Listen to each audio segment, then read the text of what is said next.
আল্লাহ রাসূল সাল্লাল্লাহু আলাইহি ওয়া আলিহি ওয়াসাল্লাম মক্কাতে যখন তিনি ইসলাম প্রচার শুরু করলেন, কোরআনের তালিম যখন তিনি মক্কাতে দিতে শুরু করলেন, তিনি এটাকে প্রাতিষ্ঠানিকভাবেই বেসিক্যালি শুরু করেছেন।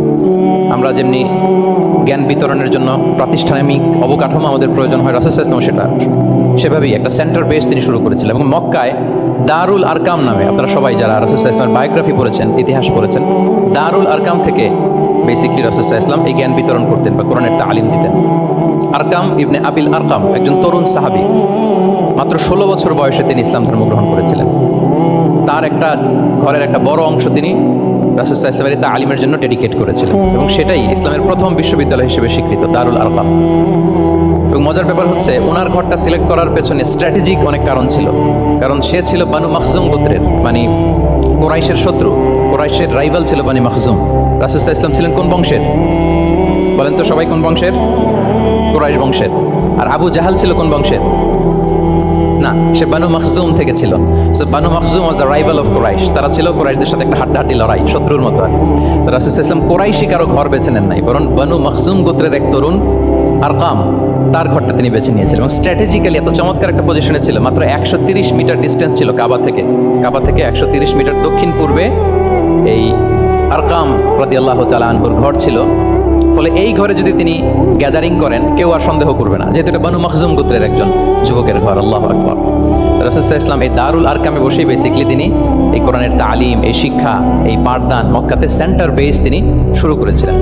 এবং মদিনায় যদি আমরা দেখি, মদিনা তো মসজিদে নববী নির্মাণের পরপরই মসজিদে নববীর একেবারে পেছন দিকে, এই হল রুমের পেছন দিকে যেরকম একটা জায়গা ছাউনির মতো, মসজিদে নববীর ঠিক পেছনে খেজুরের ডাল দিয়ে, খেজুরের পাতা দিয়ে ছাউনি দিয়ে একটা জায়গা তিনি করেছিলেন, যেটাকে আমরা আহলে সুফার সেন্টার হিসেবে জানি। মদিনায় তিনি সুফা ইউনিভার্সিটি প্রতিষ্ঠা করেছিলেন। তাহলে মক্কায় তিনি কোরআনের তালিম দিতেন দারুল আরকাম থেকে, আর মদিনায় যেয়ে তিনি আহলে সুফাদেরকে সেই সুফা এরিয়াতে, সেখানে তিনি কোরআনের তালিম দিতেন। এবং সেখানে প্রায় 400 জন দরিদ্র মুহাজির সাহাবী সেখানে বসে কোরআনের হেফজ করতো, রাসূল সাল্লাল্লাহু আলাইহি ওয়াসাল্লামকে বিভিন্ন বিষয়ে জিজ্ঞেস করতো। ইসলামের বুনিয়াদী শিক্ষা, the basic of the basics of Islam, আহলে সুফার সাহাবারা সেখানে দুনিয়ার সব কিছুকে স্যাক্রিফাইস করে দিয়ে সেখানে ওনারা রাসূল সাল্লাল্লাহু আলাইহি ওয়াসাল্লামের কাছ থেকে তালিম গ্রহণ করতেন। এবং দূর দূরান্ত থেকে আগন্তুক সাহাবারা যখন আসতো, তারাও এখানে থাকতো। যেহেতু 400 জন থাকার মতো একটা প্লেস, রাসূল সাল্লাল্লাহু আলাইহি ওয়াসাল্লামকে তারা দিনের খুঁটিনাটি বিষয় জিজ্ঞেস করতেন। এবং সালাত শেষে এরকম অনেক হাদিস পাওয়া যায় যে রাসূল সাল্লাল্লাহু আলাইহি ওয়াসাল্লাম আহলে সুফার সাহাবীদের সাথে ওখানে বসেছেন, তাদের সাথে গল্প করেছেন, তাদের প্রশ্নের বিভিন্ন উত্তর দিয়েছেন। তাহলে সেন্টার বেস শিক্ষাদান, এটা কিন্তু রাসূল সাল্লাল্লাহু আলাইহি ওয়াসাল্লামের জীবনী থেকে আমরা দেখেছি। এবং যখন মসজিদে নববীর পেছনে আহলে সুফাদের 400 জনের পরে যখন আরো বেড়ে যাচ্ছিল, তখন রাসূল সাল্লাল্লাহু আলাইহি ওয়াসাল্লাম মসজিদের বাইরে মুকরিম বিন নাওফাল রাদিয়াল্লাহু তাআলা আনহুর একটা ঘরে আরেকটা সেন্টার করেছিলেন, এটাকে বলা হতো দারুল কুররা। এভাবে একটার পর একটা সেন্টার রাসূল সাল্লাল্লাহু আলাইহি ওয়াসাল্লাম তিনি নির্মাণ করেছেন এবং দ্বীনের বাণীকে তিনি ছড়িয়ে দিয়েছেন। এবং এখান থেকে যারা শিক্ষা অর্জন করতো, বেসিক্যালি তারা তো হেফজ করতো, কোরআনের যে আয়াতগুলো নাজিল হতো এগুলো হেফজ করতো, দ্বীনের অন্যান্য বুনিয়াদী ব্যাপারে তারা শিক্ষা গ্রহণ করতেন। তো এই সাহাবীদেরকে কুররা বলা হতো।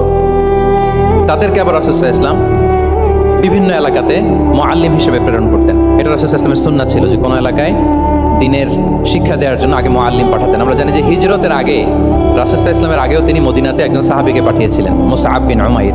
এটা জানি না আমরা সবাই, মুসআব বিন উমাইরকে তিনি পাঠিয়েছিলেন। খুবই ড্যাশিং চেহারার ছিল, খুবই অ্যারিস্টোক্রেট একটা ফ্যামিলির ছিল। উনি এত চমৎকার পারফিউম ইউজ করতেন, উনি কোনো রাস্তা দিয়ে হেঁটে গেলে সবাই বুঝতো এই রাস্তা দিয়ে কিছুক্ষণ আগে হেঁটে গিয়েছে মুসআব বিন উমাইর। তো বাংলা একটা কথা আছে, আগে দর্শনদারি পরে গুণ বিচারী, এরকম একটা কথা আছে না? সো মদিনার লোকরা যাতে ইসলামের প্রতি খুব দ্রুত অ্যাট্রাক্টেড হয়, এজন্য তিনি আবু বকর রাদিয়াল্লাহু তাআলা আনহুকে পাঠাননি, ওমর ফারুককে পাঠাননি, বরং মুসআব বিন উমাইর রাদিয়াল্লাহু তাআলা আনহুকে মুআল্লিম হিসেবে, he was the first ambassador of Islam, প্রথম অ্যাম্বাসেডর হিসেবে তিনি মদিনায় গিয়েছিলেন। এবং মদিনাতে আহলে সুফার মধ্যে থেকে যারা অগ্রগামী ছিল, দারুল কুররা থেকে যারা অগ্রগামী ছিল, তাদেরকে আল্লাহ রাসূল সাল্লাল্লাহু আলাইহি ওয়া আলিহি ওয়াসাল্লাম জ্ঞান বিতরণের জন্য, কোরআন শেখানোর জন্য বিভিন্ন জায়গায় পাঠাতেন। আপনারা উহুদের যুদ্ধের পরপরই বীরে মাউনার ঘটনা শুনে থাকবেন। সেখানে রাসূল সাল্লাল্লাহু আলাইহি ওয়াসাল্লাম 70 জন হাফেজ সাহাবী, মানে ওই সময় পর্যন্ত যতটুকু কোরআনের আয়াত নাজিল হয়েছিল এগুলো যারা মুখস্থ করে ফেলেছিলেন, এরকম 70 জন সাহাবীকে একটা এরিয়াতে তিনি পাঠিয়েছিলেন। এবং এটা আসলে বিট্রে করেছিল তারা বলেছিল যে আমরা তাদেরকে নিয়ে যাব আমাদের এলাকায়, তারা দিন পৌঁছাবে। কিন্তু এই 70 জন সাহাবীকে বিট্রে করে তারা হত্যা করেছিল, ওনারা শাহিদ হয়েছিলেন এবং এতে রাসূল সাল্লাল্লাহু আলাইহি ওয়াসাল্লাম অনেক কষ্ট পেয়েছিলেন। যে সমস্ত গোত্র এই কাজের সাথে জড়িত ছিল টানা 1 মাস তাদের বিরুদ্ধে রাসূল সাল্লাল্লাহু আলাইহি ওয়াসাল্লাম বদদুয়া করেছেন, কুনুতে নাজিলা করেছেন ফজরের সালাতের পরে। তাহলে এই যে ন্যারেশনগুলো, বর্ণনাগুলো আমি কেন উপস্থাপন করছি আপনাদের সামনে, এটা বোঝানোর জন্য যেটার পরম্পরাটা কীরকম, রাসূল সাল্লাল্লাহু আলাইহি ওয়াসাল্লাম কীভাবে কোন সেন্টার থেকে শুরু করলেন, তারপরে কিভাবে এটার ডেভেলপমেন্ট হচ্ছিল, তারপরে কিভাবে এটা আগাতে লাগলো। তাহলে রাসূল সাল্লাল্লাহু আলাইহি ওয়াসাল্লাম বিভিন্ন জায়গায় যে মুআল্লিম পাঠাতেন, এটা রেফারেন্স আমরা পেলাম যে তিনি তো এখানে শেখাচ্ছেন, যখন অনেক বেড়ে গেল, চাহিদা বাইরে অনেক বেশি, তিনি এখান থেকে ছাত্রদেরকে, সাহাবাদেরকে বিভিন্ন জায়গায় মুআল্লিম হিসেবে প্রেরণ করতেন এবং শিক্ষার বিনিময়ে তিনি বদরের যে বন্দীরা ছিল তাদের মুক্তিপণের অ্যানাউন্সমেন্ট করেছেন, র্যানসম, এটা আপনারা জানেন। আমি একটু কুইজ নিয়ে নিই আপনাদের। বলেন, বদরে মুসলমানদের পক্ষ থেকে শহীদ হয়েছিল কয়জন? কয়জন? কতজন? 14 জন, মাশাআল্লাহ। আর কুরাইশদের পক্ষ থেকে 70 জন। বন্দী হয়েছিল কয়জন দেখি? হ্যাঁ, 70 জন তারা নিহত হয়েছিল আর 70 জন বন্দী হয়েছিল। তো বদরের যুদ্ধে এই 70 জন যারা কুরাইশদের মধ্য থেকে বন্দী হয়েছিল তাদের মুক্তিপণ হিসেবে, ফিদিয়া, র্যানসম হিসেবে রাসূল সাল্লাল্লাহু আলাইহি ওয়াসাল্লাম 4000 দিরহামের অ্যানাউন্সমেন্ট করেছেন। মানে দিরহাম মানে হচ্ছে সিলভার কয়েন আর কি। তৎকালীন সময় দিনার হচ্ছে গোল্ড কয়েন আর দিরহাম মানে সিলভার কয়েন। রাসূল সাল্লাল্লাহু আলাইহি ওয়াসাল্লাম 4000 সিলভার কয়েনের ঘোষণা করেছেন যে তোমরা যদি মুক্তি পেতে চাও তাহলে 4000 রৌপ্য মুদ্রা দিয়ে, সিলভার কয়েন দিয়ে তারপরে তোমরা মুক্তি পেতে হবে।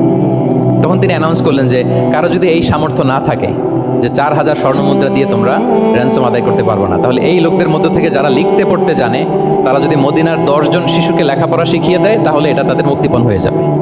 আল্লাহু আকবার। তাহলে শিক্ষাটাকে রাসূল সাল্লাল্লাহু আলাইহি ওয়াসাল্লাম কিভাবে দেখতেন, এটাকে কতটা গুরুত্ব দিতেন।